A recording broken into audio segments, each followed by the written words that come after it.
ফিলিস্তিনের গাজায় অব্যাহত গণহত্যা বন্ধ এবং ফিলিস্তিনিদের আবাসভূমি ফিলিস্তিনিদের ফিরিয়ে দেওয়ার দাবিতে সমাবেশ ও বিক্ষোভ মিছিল করেছে শরীয়তপুরের ইসলামী আন্দোলন বাংলাদেশ কাঁচিকাটা ইউনিয়ন ২ নং ওয়ার্ড শাখা।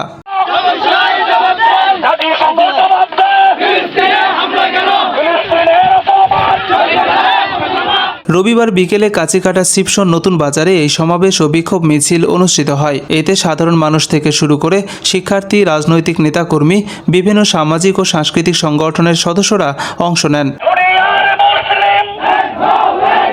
হাতে প্লাকার্ড, ফেস্টুন ও ব্যানার নিয়ে তারা ফিলিস্তিনের প্রতি সংহতি জানান এবং ইসরায়েলের আগ্রাসনের তীব্র নিন্দা ও প্রতিবাদ জানান। সেখানে অনুষ্ঠিত মানববন্ধনে বক্তারা বলেন, ইসরায়েল দীর্ঘদিন ধরে ফিলিস্তিনের জনগণের ওপর অন্যায়ভাবে আগ্রাসন চালিয়ে যাচ্ছে, নির্বিচারে চালাচ্ছে গণহত্যা। গত অক্টোবর থেকে এই পর্যন্ত ফিলিস্তিনের অন্তত 50,000 মানুষকে হত্যা করেছে ইসরায়েল, যাদের বড় একটি অংশই শিশু। এর বিরুদ্ধে আন্তর্জাতিক সম্প্রদায়কে কঠোর ভূমিকা নিতে হবে। প্রোগ্রাম করে আমাদের লাভ হবে কি? এটা কিন্তু বলেছে, এটাই প্রোগ্রাম করে আমাদের লাভ হবে কি? আপনারা কোরআন হাদিসের রেফারেন্স থেকে জেনে নেবেন, যারা আলেম ওলামা আছেন তাদের কাছ থেকে জেনে নেবেন। সেটা হলো কি, যখন ইব্রাহিম আলাইহিস সালামকে আগুনে নমরুদ ফেলেছিলেন, ওইখানে কিন্তু একটা ব্যাঙ পেশাব করেছিলেন। এটা জানেন সবাই? একটা ব্যাঙ পেশাব করে দিয়েছিলেন। ব্যাঙ নিজেও জানে তার পেশাব দ্বারা ওই আগুন নিভবে না, এটা ব্যাঙ নিজে জানে। এবং ব্যাঙকে প্রশ্ন করা হয়েছিল, তোমার এই যে পেশাব, এটা দিয়ে তো এই আগুন নিভবে না, তুমি কেন পেশাব করলা?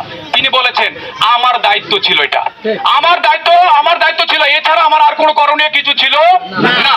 সুতরাং আমাদের এই বাংলাদেশ থেকে, বাংলাদেশ সরকার যদি এই ফিলিস্তিনে যে ইসরায়েলের বিপক্ষে যুদ্ধ করার মতন পরিবেশ তৈরি করে দিত, আমি বিশ্বাস রাখি লক্ষ লক্ষ তৌহিদ জনতা যেত।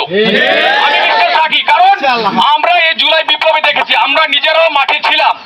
যদি দেশের জন্য তারা যদি এই গুলির সামনে দাঁড়াতে পারে, বোমার সামনে দাঁড়াতে পারে, তাহলে ইসলামের জন্য কেন পারবে না? আমরা ইমানের দায়িত্ব হিসাবে ইসরায়েলি পণ্যগুলো আমরা অবশ্যই বয়কট করবো ইনশাআল্লাহ। আমি খুবই আনন্দিত হয়েছি, আমরা সকলে আনন্দিত হয়েছি। আমাদের এই চলনচলের বাজারের প্রত্যেকটা দোকানদার এত সচেতন, আল্লাহ পাক রব্বুল আলামিন তাদেরকে আমল করার তৌফিক দান করুন।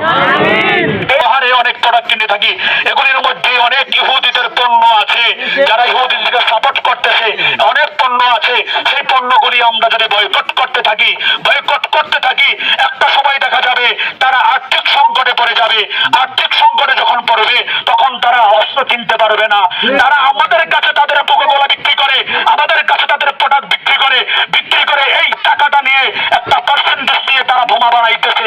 সেই বোমা যেই আমার মুসলমান ভাইদের রক্ত জড়াইতেছে। মানববন্ধনে আরও বলা হয়, ফিলিস্তিনের স্বাধীনতা ও সার্বভৌম রক্ষায় মুসলিম বিশ্বের ঐক্য প্রয়োজন। বক্তারা জাতিসংঘ সহ আন্তর্জাতিক মানবাধিকার সংস্থাগুলোর দৃষ্টি আকর্ষণ করে বলেন, অবিলম্বে এই বর্বরতা বন্ধ করতে কার্যকর ব্যবস্থা নিতে হবে। এই সময় ইসরায়েলি পণ্য বর্জনের ডাকও দেন তারা। এতে আরও উপস্থিত ছিলেন ইসলামী আন্দোলন বাংলাদেশ কাঁচিকাটা ইউনিয়ন শাখা সভাপতি জনাব মোহাম্মদ আহসানুল্লাহ ব্যাপারী, প্রধান বক্তা হাফেজ মাওলানা মনিরুল ইসলাম মঈন, সেক্রেটারি ইসলামী আন্দোলন বাংলাদেশ কাঁচিকাটা ইউনিয়ন শাখার সভাপতি। আরও উপস্থিত ছিলেন হাফেজ মাওলানা মনিরুল ইসলাম, মাওলানা জাকির হোসেন, মাওলানা দ্বীন ইসলাম সহ বিভিন্ন মসজিদ মাদ্রাসার দায়িত্বশীলগণ।